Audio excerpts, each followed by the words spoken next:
حضور علیہ الصلوۃ والسلام نے فرمایا کہ مومن کا معاملہ بھی بڑا عجیب ہے کہ اسے اگر تکلیف ہوتی ہے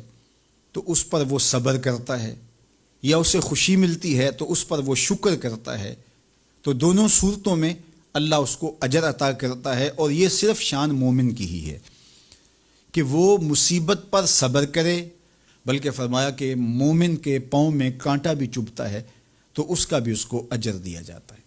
اس کے درجے بلند ہوتے ہیں، اس کے گناہ معاف کر دیے جاتے ہیں، اس کی خطاؤں سے درگزر کر لیا جاتا ہے۔ لیکن یہ مشروط ہے اس تکلیف کو صبر کے ساتھ برداشت کرنے سے۔ اگر وہ واویلا کرتا ہے، ناشکری کے کلمات کہتا ہے، تو تکلیف تو ختم نہیں ہوتی لیکن اجر زائل کر دیا جاتا ہے۔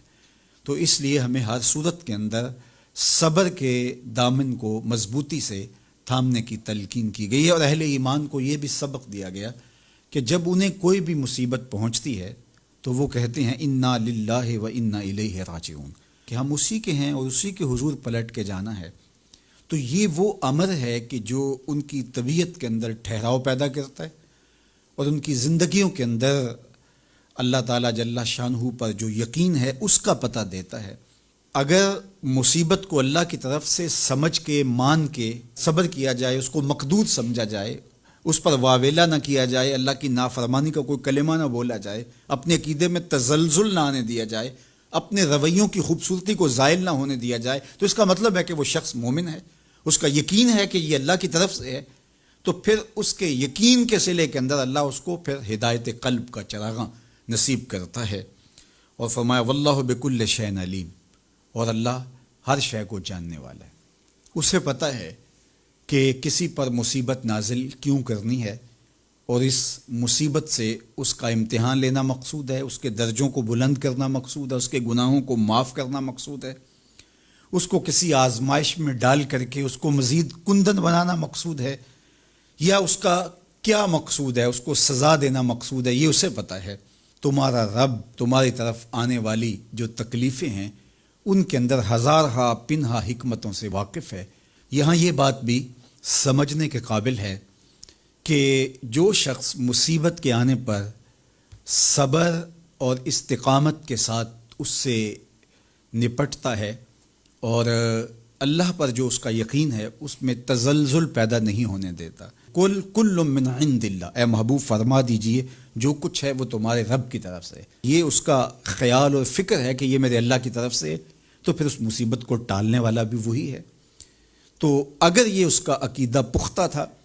تو پھر وہ مالک کی دہلیز چھوڑ کے، مالک کی چوکھٹ چھوڑ کے کسی اور دہلیز پہ نہیں جائے گا، کسی اور چوکھٹ پہ نہیں جائے گا، وہ اس مصیبت کو دور کرنے والا مؤثر حقیقی اللہ کو ہی جانتا ہوگا، اور اسی کے حضور دعائیں کرے گا، التجائیں کرے گا، کسی شرک کا ارتکاب نہیں کر سکتا ہے، اور وہ مالک کی دہلیز سے کبھی روح گردانی نہیں کر سکتا، بلکہ اس تکلیف کے آنے سے وہ اپنے رب کے ساتھ اور زیادہ جڑ جائے گا۔ اور اگر وہ صبر کرے تو یہ اس کا ایک مرتبہ ہے کہ وہ حوصلے کے ساتھ اس تکلیف کو برداشت کرے، اور دوسرا مرتبہ جو اس سے بڑھ کر ہے کہ اس پہ اللہ کی رضا کے سانچے میں اپنے آپ کو ڈھال لے کہ جے سونا میرے دکھ وچ راضی، میں سکھ نو چلے ڈاواں۔ اگر وہ اس بات پہ راضی ہے تو کوئی بات نہیں ہے، میں اس پہ راضی ہوں کہ میرے رب کی یہ رضا ہے۔ تو یہ دونوں چیزوں کا مل جانا، یا دونوں میں سے کسی ایک کا مل جانا، یہ اللہ کی طرف سے اس کو دیا گیا انعام ہے جو اس مشکل حالات میں اس کو حاصل ہوتا ہے۔ اب وہ کس کیفیت میں ہے اللہ تعالیٰ اس کو خوب جانتا ہے، کہ وہ اس پہ صبر کر رہا ہے یا اس کا اندر ڈول رہا ہے، اس کا عقیدہ کمزور تھا اور وہ کمزوری کے باعث جو ہے وہ تزلزل کا، تذبذب کا شکار ہو گئے، تو یہ تمہارا رب خوب جانتا ہے۔ تو تمہارے سینے کے اندر چھپی ہوئی کیفیت تمہارے رب کے علم میں ہے۔